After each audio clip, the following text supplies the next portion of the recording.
Dengan segala kerendahan hati dan sepenuh rasa tanggung jawab, izinkan saya memberikan klarifikasi secara terbuka mengenai berbagai tuduhan kepada saya yang selama ini beredar di tengah-tengah masyarakat.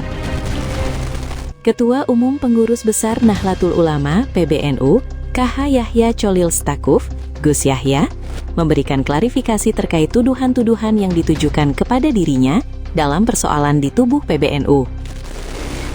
Ia merasa berkewajiban untuk memberikan penjelasan yang jujur, transparan, dan dapat dipertanggungjawabkan kepada seluruh fungsionaris, kader, dan warga NU dimanapun berada. Kejelasan ini diperlukan bukan hanya untuk membela diri, tetapi lebih penting lagi untuk menjaga kesatuan, kepercayaan, dan integritas Jamiyah Nahdlatul Ulama yang kita cintai ini. Jelasnya. Klarifikasi beliau ini diunggah pada laman NU Online pada Selasa, 23 Desember 2025. Artinya apa? Beliau memberikan klarifikasi setelah musyawarah kubro di Lirboyo. Apakah karena Rais Am benar-benar tidak memberikan balasan kepada beliau tentang islah?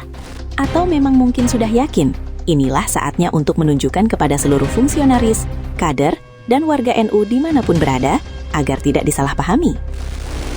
Bagaimana klarifikasi Gus Yahya tentang AKN-NU? Akademi Kepemimpinan Nahdlatul Ulama adalah jenjang tertinggi dalam sistem kaderisasi Nahdlatul Ulama yang dirancang untuk mengembangkan kepemimpinan berkualitas bagi kader-kader terbaik Jamiyah. Konsep dasar program ini telah disepakati bersama dalam rapat pleno PBNU pada Juli 2024, melibatkan berbagai stakeholder dan lembaga dalam Jamiyah. Gus Yahya mengaku sebagai bagian dari proses yang bertanggung jawab.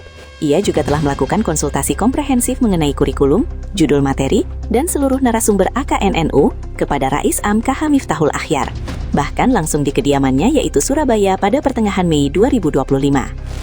Berarti, AKN-NU bukan Gus Yahya saja yang menjalankan. Rais Am juga sudah menerima konsultasi beliau. Pada kesempatan tersebut saya juga memohon kesediaan beliau untuk memberikan taujihat, arahan spiritual, dalam pembukaan resmi AKN-NU yang dijadwalkan pada 21 Juni 2025. Jelasnya. Saya langsung menindaklanjuti arahan Rais Am tersebut dengan menghubungi Syekh Ali Jum'ah, serta beberapa tokoh terkemuka dari Al-Azhar dan Timur Tengah lainnya. Hasil komunikasi ini telah saya laporkan kepada Rais Am, dan kemudian dilaporkan juga dalam rapat harian Syuriah dan rapat harian Tanfiziah pada pertengahan Juni 2025. Bagaimana mengenai kontroversi Peter Berkowitz?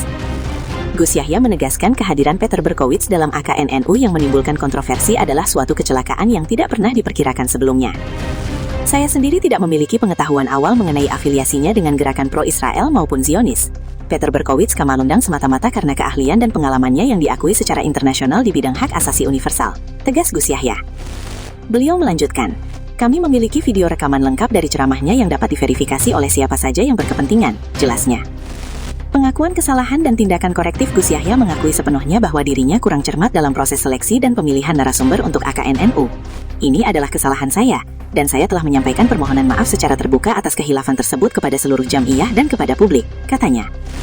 Menurutnya, kesalahan tersebut adalah pelajaran berharga bagi dirinya untuk lebih hati-hati dan teliti dalam setiap pengambilan keputusan di masa depan. Sebagai tindakan korektif, saya telah menindaklanjuti arahan Rais Am untuk menghentikan kegiatan AKN-NU yang seharusnya masih berlangsung hingga hari ini, tanggal 21 Desember 2025. Jelasnya. Keputusan ini diambil dengan serius untuk menunjukkan komitmen dirinya terhadap kepedulian dan kekhawatiran yang telah disampaikan oleh Rais Am dan jajaran Syuriah. Menuju islah atau musyawarah luar biasa, batas waktunya adalah 3 hari.